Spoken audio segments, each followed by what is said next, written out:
就是因为近代护理学之母兰丁格尔，伫200年前的今仔日5月12日出世，所以全世界拢甲今仔日定为国际护士节。总统蔡英文早起伫总统府来接见护理师的代表，感谢因徛伫第一线守护台湾人的健康。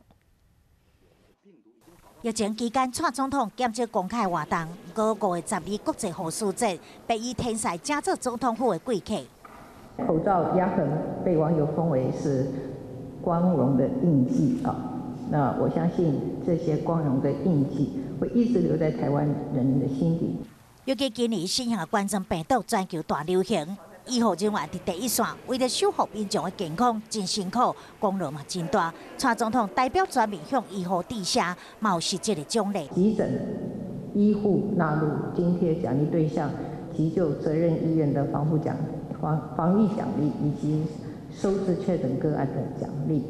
另外，总统的赖小河嘛有推出互动式的信息，以粉红色的喙暗当作大道选项，点落去就跳出卡片，写完对护理师辛苦的问候，甲深深的感谢，线上线下做伙出击，表达多谢，永远无嫌多。